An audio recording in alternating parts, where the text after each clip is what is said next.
Ya, Bismillahirrahmanirrahim. Assalamualaikum warahmatullahi wabarakatuh. Perkenalkan saya Siswa Rohim. Di sini saya akan menjelaskan tentang penyebab-penyebab pada opasitas pada hemitoraks, yaitu dari buku Learning Radiology, Recognizing the Basic, karangan William Herring, edisi keempat, yaitu terletak pada chapter ke-6.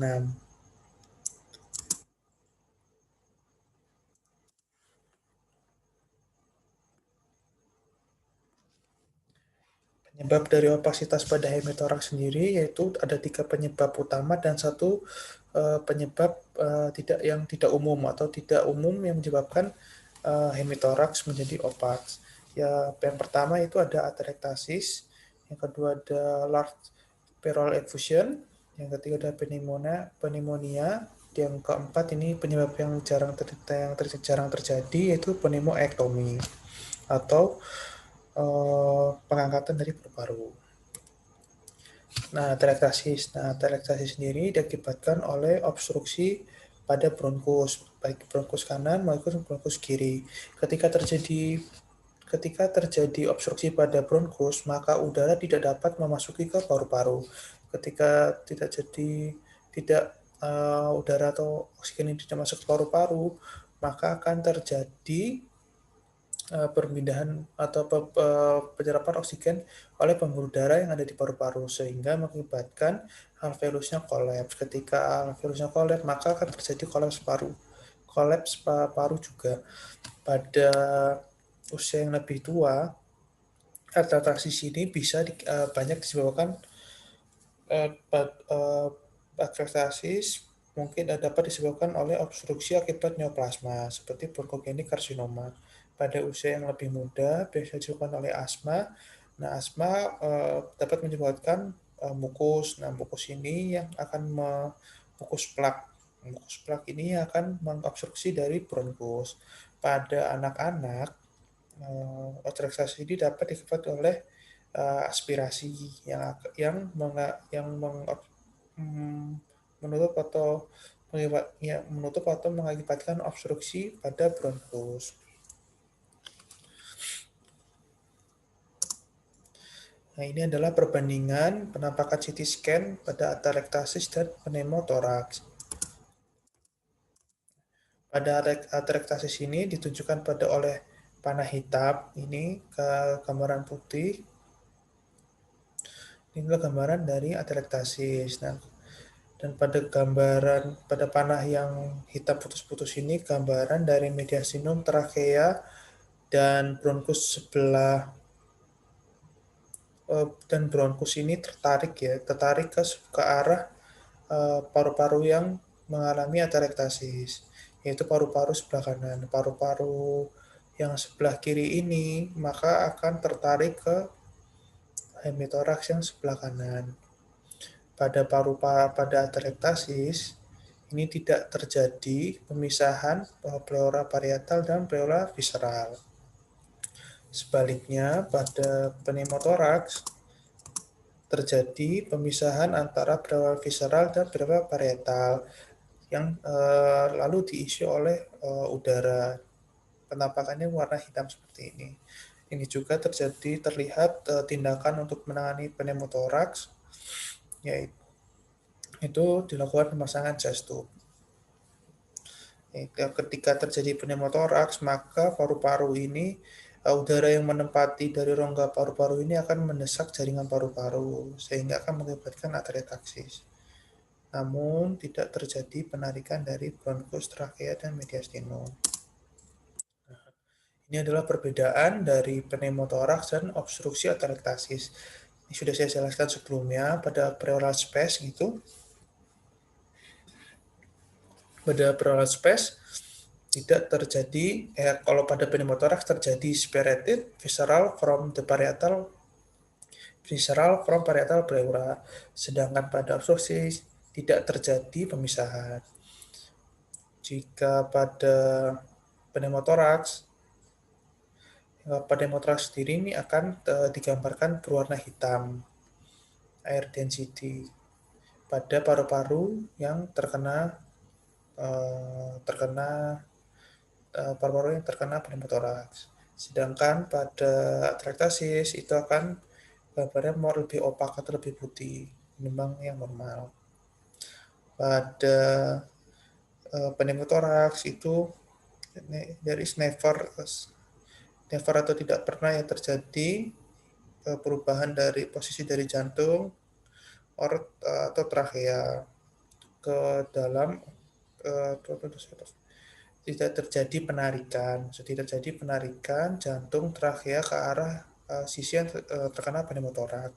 Sedangkan pada obstruksi atelektasis selalu terjadi penarikan jantung trachea ke arah yang hemitoraks yang terkena atelektasis.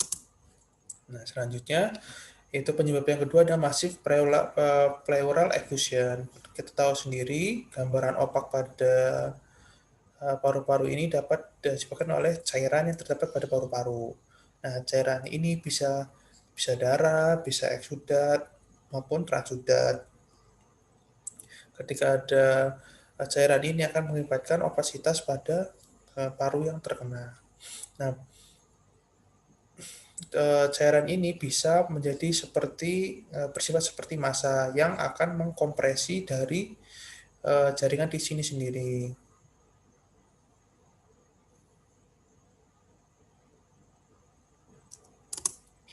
Nah, kita langsung saja, ini adalah contoh dari gambaran fototoraks ya, fototoraks dan CT scan pasien dengan massive pleural effusion. Kita lihat di sini hemitoraks sebelah kanan ini pasien ini mengalami pleural effusion. Ketika terjadi pleural effusion, maka pleural effusion yang masif, pertama akan terjadi pendorongan dari trachea, jantung, dan mediastinum. Nah, terus juga lalu juga ada kita lihat sini sudut costoprenicusnya yang menjadi tumpul sebelah kanan. Apex jantungnya terdorong lebih ke sebelah kiri. Kita lihat. Nah, ini gambaran CT scan-nya. Ya, huruf E ini adalah pleural effusion. Ini pendorongan dari jantung. Nah, ini kesimpulannya, ketika terjadi effusion di sebelah kanan, maka jantung akan terdorong ke sebelah kiri. Itu sebaliknya, jika terjadi efusi sebelah kiri, maka jantung akan terdorong ke sebelah kanan. Trachea yang normalnya di tengah, itu akan terdorong juga ke sebelah kiri jika terjadi efusi sebelah kanan. Sebelah kiri terjadi efusi, maka jantung akan terdorong sebelah kanan. Hemidiafragma yang kanan ini normalnya lebih tinggi daripada yang kiri. Ketika terjadi effusion, hemidiagram itu kan menghilang atau tidak terlihat pada radiologi, pada gambaran radiologinya, atau sudut costophrenicusnya itu menjadi tumpul yang sebelah kanan. Itu juga sebaliknya, jika di sebelah kiri maka sudut costophrenicus ini tidak terlihat. Selanjutnya ada pneumonia. Pneumonia ini yaitu inflamasi pada paru-paru yang akan mengakibatkan eksudat fill the airspace. Nah, inflamasi yang akan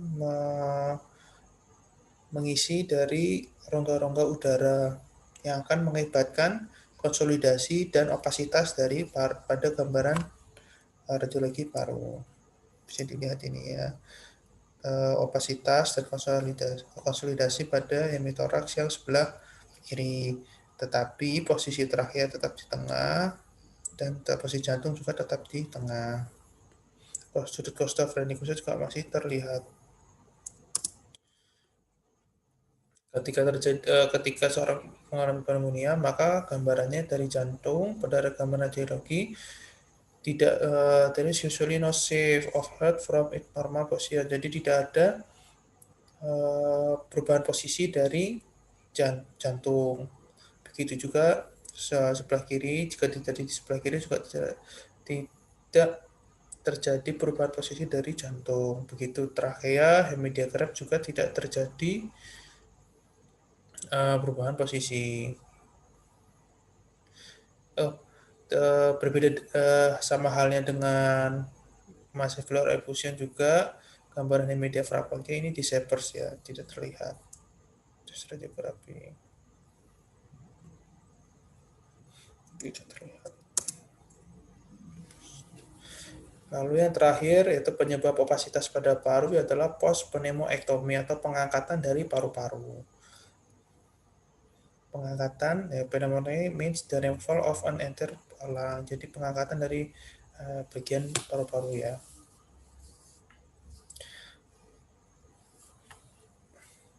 Pada postpneumoektomi kadang-kadang ini terlihat metallic surgical clip ya pada daerah yang pada hemitoraks yang dilakukan tindakan pneumoektomi.